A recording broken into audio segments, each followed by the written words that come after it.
നമസ്കാരം.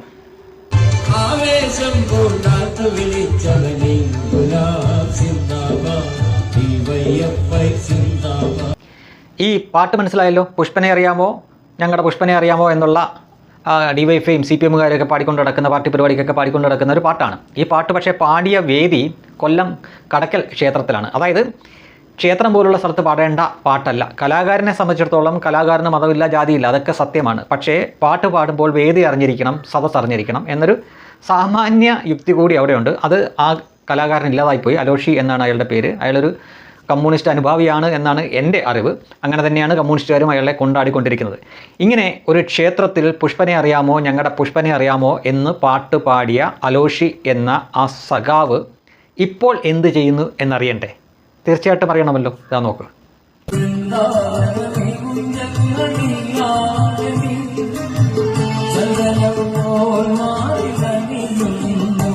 ഇപ്പോൾ എന്ത് ചെയ്യുന്നു എന്ന് ചോദിച്ചു കഴിഞ്ഞാൽ അയാൾ ഈ നന്ദഗോവിന്ദം ഭജൻസൊക്കെ കണ്ടിട്ടായിരിക്കാം, അല്ലെങ്കിൽ അവർക്ക് കിട്ടുന്ന ആ ജനപിന്തുണയൊക്കെ കണ്ടിട്ടായിരിക്കാം ഹൈന്ദവ ഭജൻസ് പാടുന്ന ഒരു കാഴ്ചയാണ് കണ്ടത്. മാർസിൽ നിന്ന് മഹർഷിയിലേക്ക് എന്നൊക്കെ നമ്മൾ ഈ സംഖ്യകൾ പറയുന്നത് കേട്ടിട്ടുണ്ട്. അതുപോലൊരു അത്ഭുതമാണല്ലോ ഇവിടെ സംഭവിച്ചത്. ക്ഷേത്രത്തിൽ പോലും കമ്മ്യൂണിസ്റ്റ് ഗാനം ആലപിച്ചിരുന്ന ആൾ, അതായത് പാർട്ടി ഗാനം ആലപിച്ചിരുന്ന ആൾ, അതൊരു ക്ഷേത്രത്തിലാണെന്ന് ഓർക്കണം. പുഷ്പനെ അറിയാമോ എന്നുള്ള ആ പാട്ട് പാടിയിരുന്ന ആൾ ഇതാ ഇപ്പോൾ രാധതൻ പ്രേമത്തോടാണോ എന്നുള്ള പാട്ട് ആലപിക്കുന്ന കാഴ്ചയാണ്. ഞാൻ നേരത്തെ പറഞ്ഞ പോലെ തന്നെ കലാകാരനാണ്, ജാതി വേണ്ട, മതം വേണ്ട, ഒന്നും വേണ്ട എന്നൊക്കെയുണ്ട്. പക്ഷേ വേദി തീർച്ചയായിട്ടും അറിഞ്ഞിരിക്കണം, സദസ് ഏതാണെന്നും അറിഞ്ഞിരിക്കണം.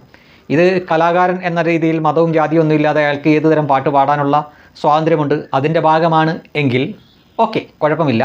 മറിച്ചതൊരു വയറ്റിപ്പിഴപ്പാണെങ്കിൽ അലോഷി സഖാവേ, നിങ്ങളുടെ ഗതികേട് എന്ന് മാത്രമേ പറയാനുള്ളൂ.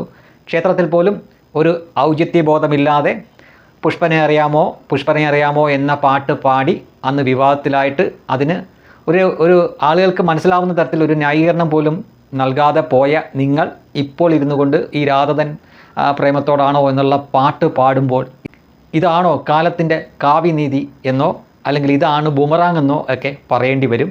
ഇത് നിങ്ങളുടെ വയറ്റിപ്പിഴപ്പ് കൊണ്ടാണെങ്കിൽ ആയിക്കോട്ടെ, നല്ല കാര്യം, ഗതികേടല്ലേ, ആയിക്കോട്ടെ. അതല്ല, നിങ്ങളുടെ രാഷ്ട്രീയ നിലപാട് മാറിയത് കൊണ്ടാണെങ്കിലും നല്ല കാര്യം.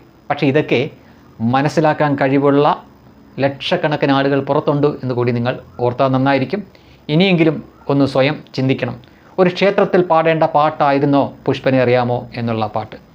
രാധതൻ പ്രേമത്തോടാണോ എന്നുള്ള പാട്ട് പാർട്ടി സമ്മേളനങ്ങളിൽ പാടുന്ന പാട്ടല്ല, പാർട്ടി പരിപാടിക്കും പാടേണ്ട പാട്ടല്ല. അത് തീർച്ചയായിട്ടും ക്ഷേത്രാങ്കണത്തിലോ അല്ലെങ്കിൽ വിശ്വാസികളുള്ളിടത്തൊക്കെ പാടേണ്ട പാട്ടാണ്. ഈ പാട്ട് എന്തായാലും നിങ്ങൾ പാർട്ടി പരിപാടിക്ക് പാടില്ല എന്നും ഉറപ്പാണ്.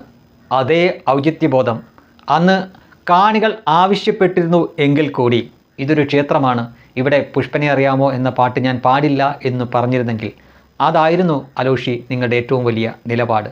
അത് ചെയ്യാതെ അന്ന് കമ്മ്യൂണിസ്റ്റുകൾക്ക് വേണ്ടി ആ പാട്ട് പാടിയ നിങ്ങളെക്കൊണ്ട് കാലമാണ് ഇപ്പോൾ ഈ കൃഷ്ണൻ്റെ പാട്ട് പാടിപ്പിച്ചത്.